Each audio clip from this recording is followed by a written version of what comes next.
Dr. Robert Inhof se je rodil 8. marca leta 1966 v Murski Soboti.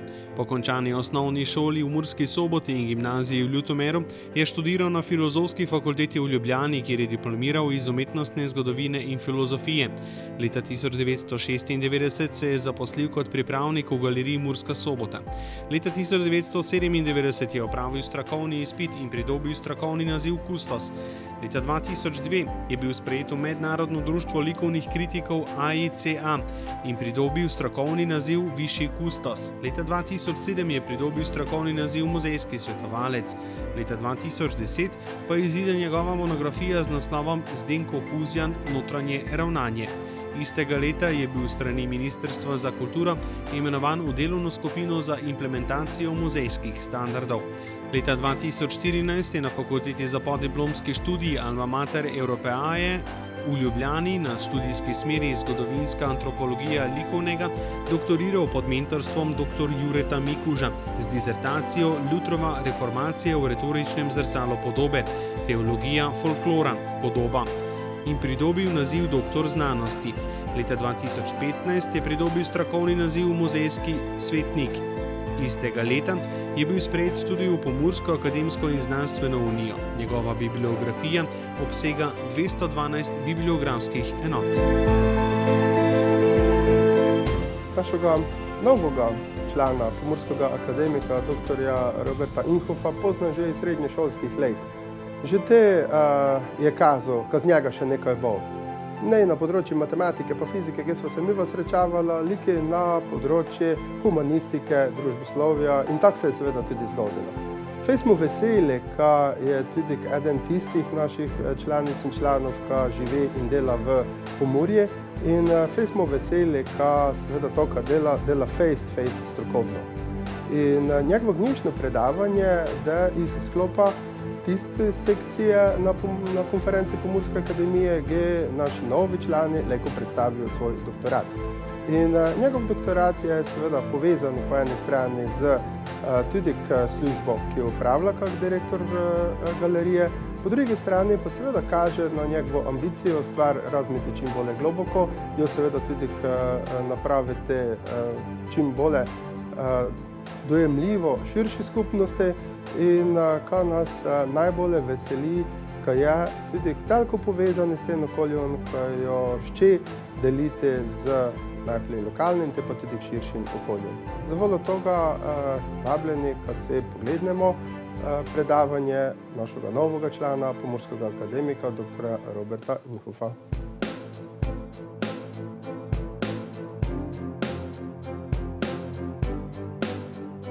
V nalogi Ljutrova reformacije v retoričnem zrcalu podobe, teologija folklora, podoba, je avtor predstavil odločilni pomen podobe za samo formiranje in razvoj Ljutrove reformacije. Pri Ljutrovi reformaciji ni šlo zgolj za besedni teološki boj evangeličanskega nauka s katolištvom, temveč je hkrati šlo tudi za vizualni boj podob. Retorika evangeličanskih podob je bila večplastna in večpomenska. Ta retorika ni bila nekaj nespremenljivega, prav tako pa se njen razvoj ni končal z Ljutrovo smrtjo, saj se je retorika evangeličanskih podob razvijala tudi po Ljutrovi smrti.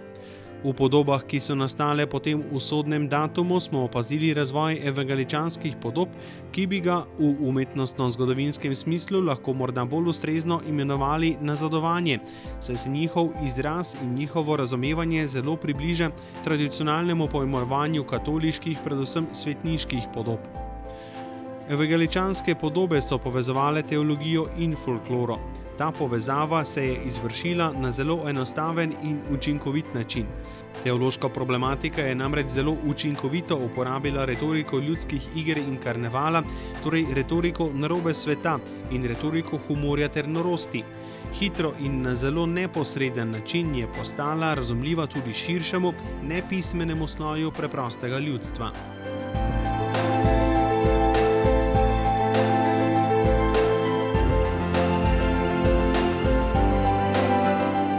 Svetopisemske osebe so se v evangeličanskih satiričnih lesorezih uporabile kot argument, ki je opravičeval ali celo pogojeval sramotenje visokih katoliških dostojanstvenikov.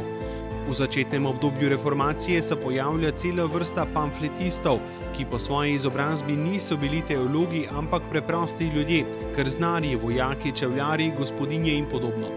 Martin Luther je v ikonografskem smislu pri satiričnih in sramotilnih pamfletih sodeloval le pri delih Passional Christi und Antichristi leta 1521 in pri svojem zadnjem ilustriranem velikem in grobem napadu na papeža, delu z naslovom Opis papeštva, ki ga je izdal leta 1545, torej eno leto pred svojo smrtjo. Luther je v svojih napadih na katoliško cerkev uporabljal izjemno grobo in skatološko retoriko, s katero je hotel užaliti hudiča, ki je po njegovem mnenju stal iza katoliške cerkve in iza vseh njegovih nasprotnikov nasploh. Ta skatološka retorika je bila izjemno groba, ne glede na to, če se je izražala skozi medij besede ali pa je besedo spremljala prevedena v podobe. Robert Scribner je imel še v 80-ih letih prejšnjega stoletja velike težave z izdajo svoje knjige For the Sake of Simple Folk, saj mu večina založnikov ni hotela izdati knjige skupaj z reprodukcijami, ker so uredniki menili, da bodo te ilustracije za njihove bralce izjemno žaljive.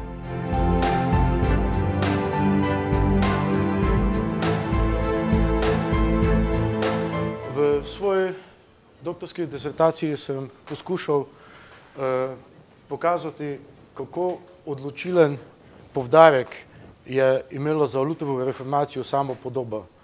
Vsi vemo, da je luteranstvo veroizpoved besede, se pravi Božje besede, kje pa je potem mesto za podobo. Ta podoba je seveda bila v različnih obdobjih, je imela različno funkcijo in različni namen in se je bistveno spreminjala za časa Lutherovega življenja, še bolj pa po njegovi smrti. Najprej so bile seveda Lutherove upodobitve, se pravi na naslovnicah njegovih tekstov. Te upodobitve so šle tudi med preprosto ljudstvo.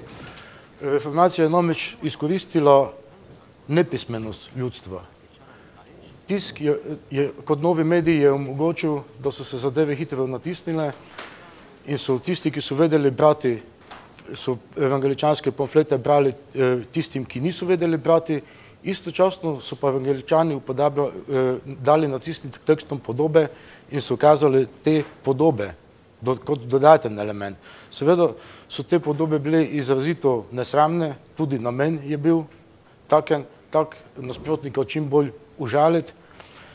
Skratka, nad temi podobami so se zabavali vsi, razen tistega, na katerega je to vse skupaj letelo in marsikdo od teh je prišel v zgodovino tudi pod kakim žaljivim vzdevkom, ki ga je takrat dobil. Po letu 1521, leta 1521 se Luther smatra že za tako čistega in brezmadežnega človeka, tako vernega človeka, da je Erhard Schön naredil njegovo podobo z golobom svetega duha nad glavo in z svetniškim sijem. Temu sledi Daniel Höpfer in istočasno se tudi razširijo legende, da naj bi bila Lutherova podoba v Rimu sežgana, ampak ni hotela zagoreti.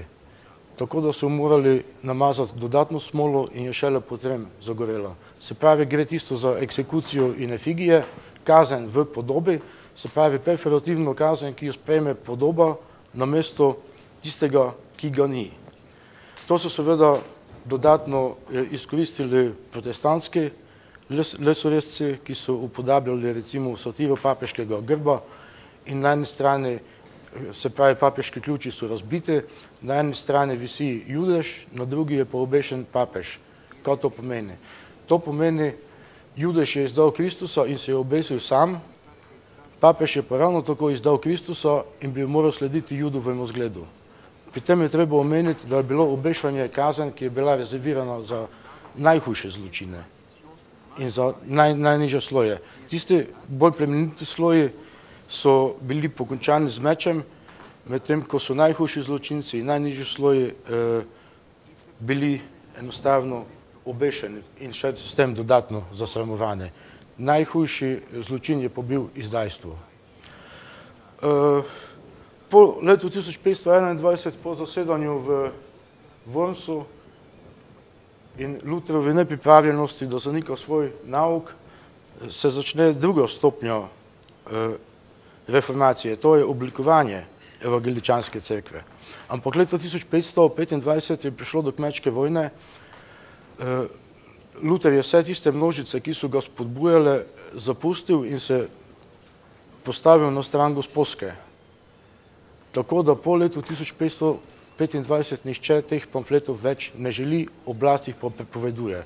Se pravi, edine podobe, ki nastanejo tam do leta 32, so Lutherovi portreti, ki jih naredi uradni umetnik reformacije, Lukas Kranach.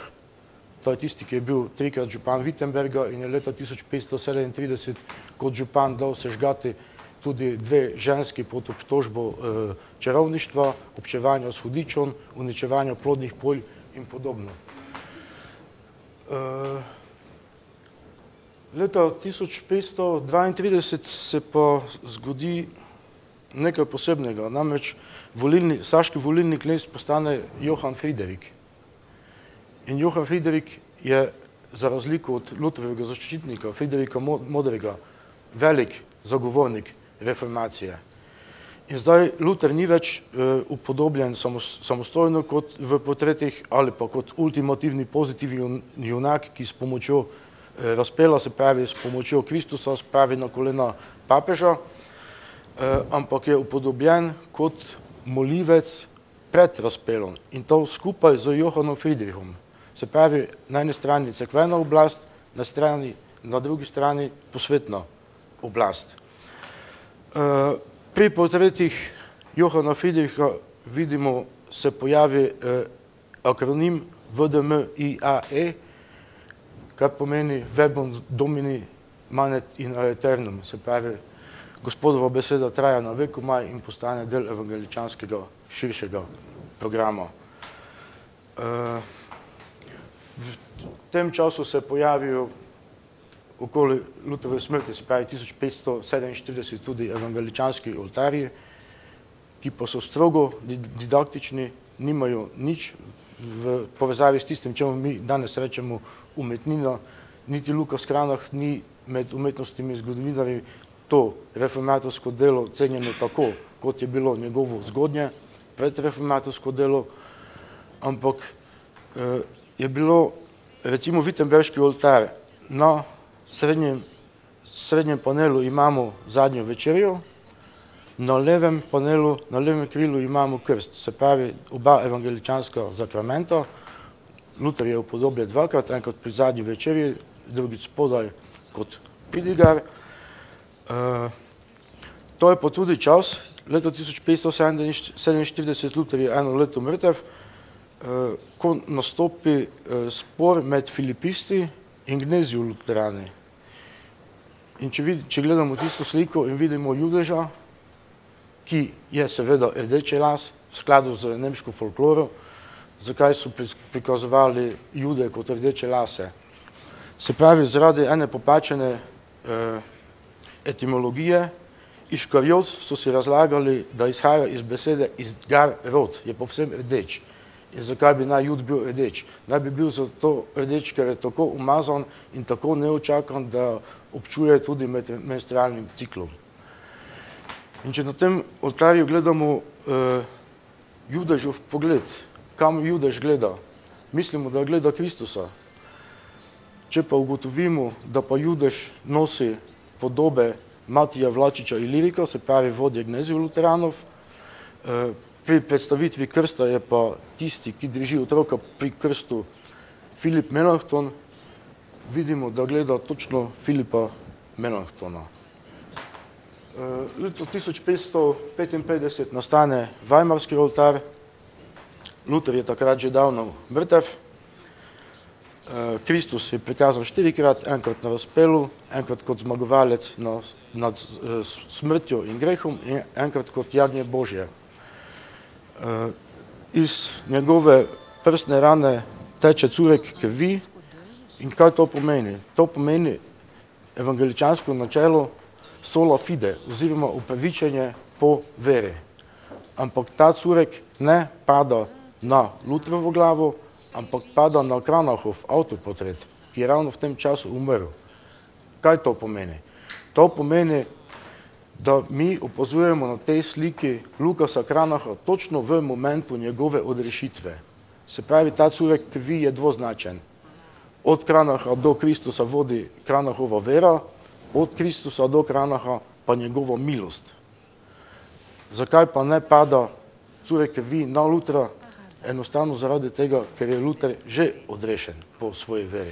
In če pogledamo majhen detalj, vidimo tako zelo naturalistično naslikano na Kranahovi glavi, kako se odbijajo kapljice krvi in dve kači, ki zapuščata Lukasa Kranaha.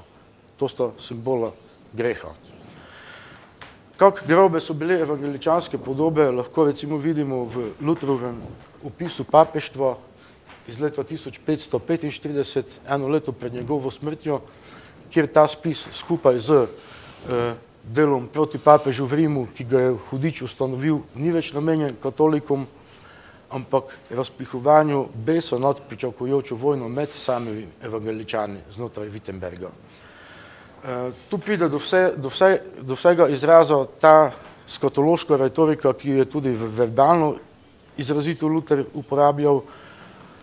Tukaj pa tudi Kranach povedal, kako naj kaj upodobi. Spis je ilustriran z 9 ilustracijami. Ena ilustracija prikazuje kmete in landsknehte, ki kmetje ravno kar upravljajo potrebo v narobe obrnjeno papeško tiaro, ki jo uporabljajo kot nočno posodo. Landsknehti si pa popravljajo hlače, ker so to že upravili. Se pravi, gre za popoln anahronizem. Po letu 1525 se v evangeličanskih deželah kmetje več ne upodabljajo. Tukaj je Luther samo izkoristil, da bi pokazal, kako lahko tisto, kar je najnižje, lahko sramoti tisto, kar je najvišje. Ena izmed drugih podob kaže, na drugi podobi so kmetje s spuščenimi zadnjicami, ki spuščajo vetrove v papeža in se od teh plinov sežge papežova bula izobčenja.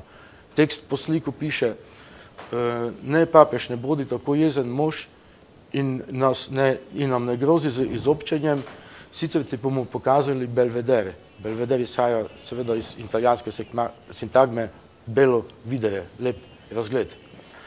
In tukaj je še ena takša huda ilustracija de ortu et origine monahorum, se pravi o redu in nastanku meništva. Pod ilustracijo je v originalu natisnjena zgodba, ki govori o Hudiču, ki hodi po svetu in trpi strašne muke. Se pravi, trebuh ga boli, kot da bi bil noseč. Potem gre na vislice in se napenja tako dolgo, dokler se ne olajša, ampak izloči menihe.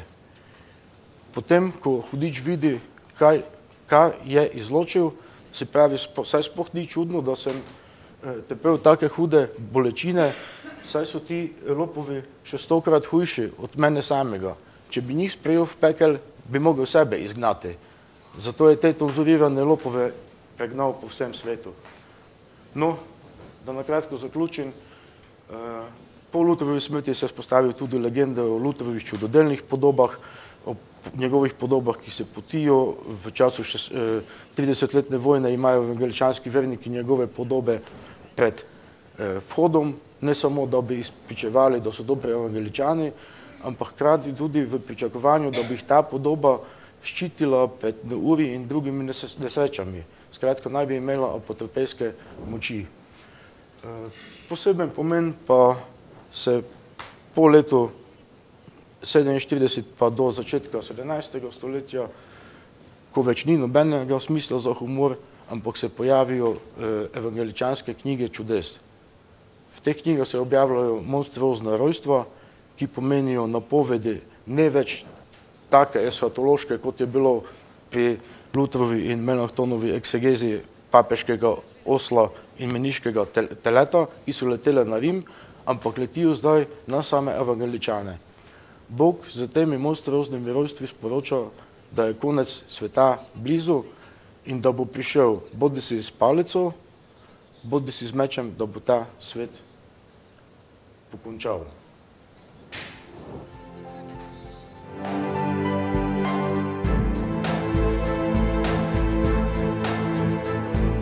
Luther ni bil pobudnik ikonoklastičnega divjanja v Wittenbergu, ampak je bil tisti, ki je ikonoklastično divjanje ustavil.